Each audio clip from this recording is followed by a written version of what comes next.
Tides of Chaos, Depths of Valor. By Whispers of Whimsy.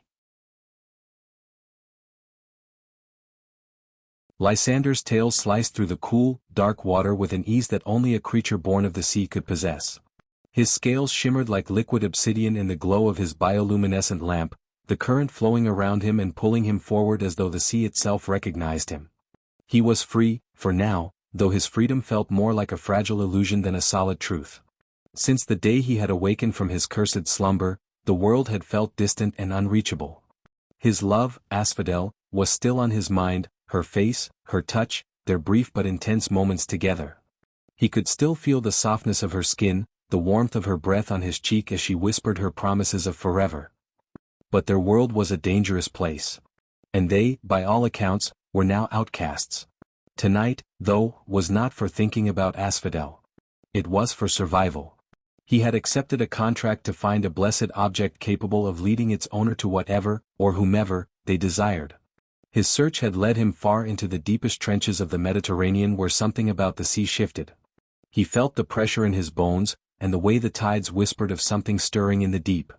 Lysander wasn't sure what it was, but he felt its pull. His lamp grew muted by the suffocating pressure, but Lysander wasn't afraid. He had been born to the depths.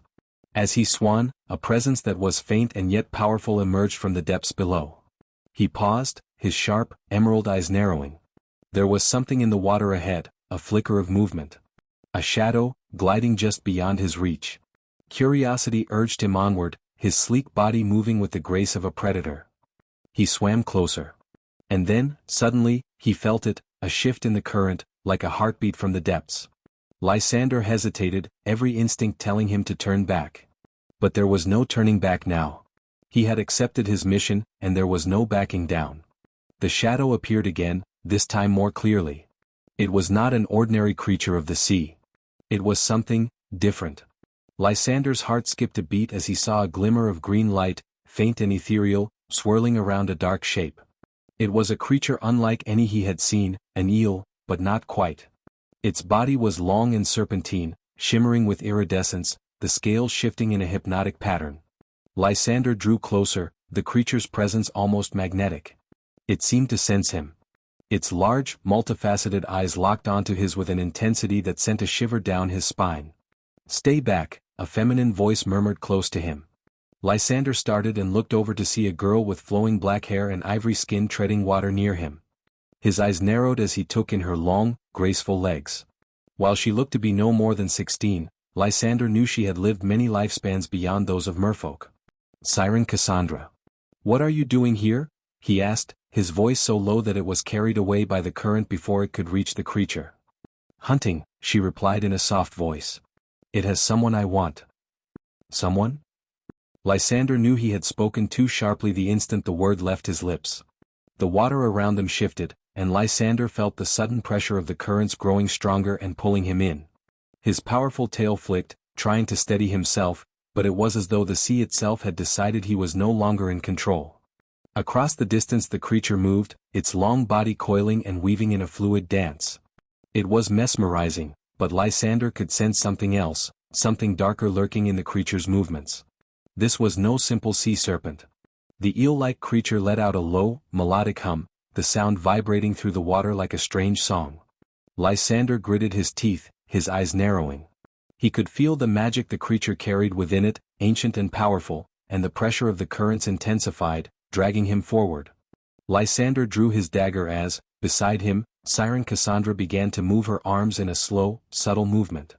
The swirling current calmed, then stilled as the sea responded to her command. The creature swirled closer, its hum turning into a low growl. Lysander's pulse quickened, his breath becoming shallow. The water around him seemed to freeze and his muscles stiffened.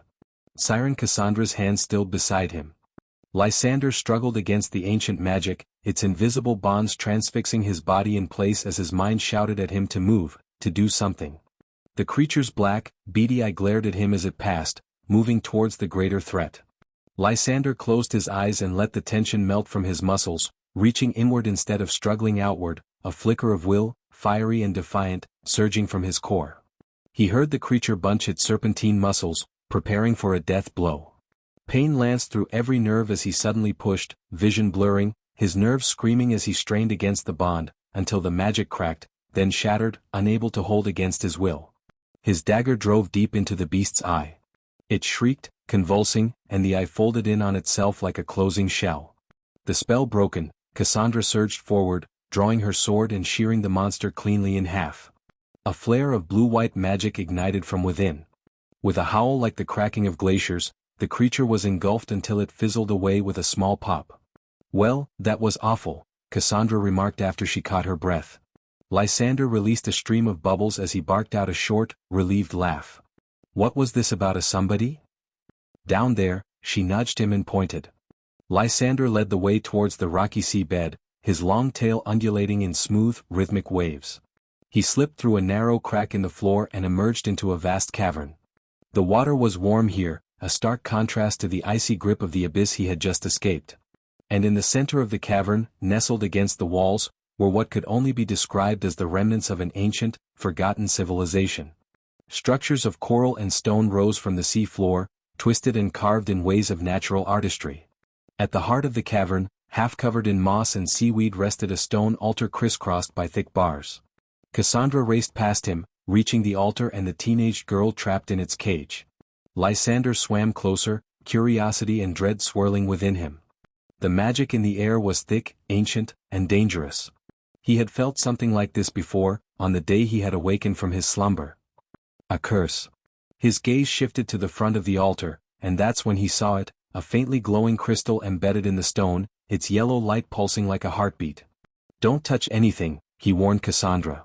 She paused, her fingertips a hair's breadth from the bars, staring intently at the frantic girl, her blonde hair unkempt, who looked to be shouting, though no sound escaped her lips.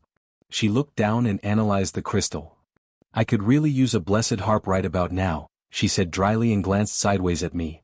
I patted down the silky scales of my tail. "Unfortunately, it wouldn't fit in my pockets," I shrugged innocently. Cassandra laughed. "I can see why Asphodel likes you." The blonde in the cage crossed her arms and let out a dramatic sigh. "Who is this?" he asked. "Our newest siren sister, Selene, went and got herself captured by a lord who cannot be named at this time without causing war. She's been with us for all of 1 week, though I do remember her arrogance when she bragged about being a much-feared warrior maiden on the surface." Her voice rose at the last sentence and she looked meaningfully into the cage. The girl made a rude gesture and turned her back to us. "Fine way to treat your rescuers," I grumbled. "Especially when I know how to get you out of there." She whipped back around and shot me a wide, electrifying grin. I shook my head and couldn't help but return a grin at her obvious relief. I drew my dagger, flipping it in my grip, and smashed the handle down on the crystal with enough strength for my veins to pop and my muscles to scream. With a crack, the stone holding in the crystal shattered. A jolt of magic coursed up my arm and throughout my body, flinging my body across the room until I smashed into the far wall, smashing through crudely formed shelves. And then there was a giant monster swimming around looking like it wanted to eat me. I caught the end of Selene's tirade as I shook out the ringing in my ears. I groped around the crumbling shelves until I found the small pottery bowl I was looking for. The intricate pattern on its eastern side immediately glowed, showing me the direction where my heart, my asphodel, was waiting for me. My job here was done. The 2 sirens were exploring the cavern, looking for any evidence of wrongdoing by the noble Cassandra couldn't name. Not that she needed to. It was an open secret Lord Demetrius was moving against the High Crown. But that wasn't any of my business. That was someone else's story to live. I had Asphodel, and that was all that was important to me. She was waiting for me, probably in the garden with one of her books and that knowing look in her eyes. I turned away from the sirens, from the questions that weren't mine to answer, and started back toward where I belonged. Hey everyone, thanks for watching. I truly appreciate you listening until the end.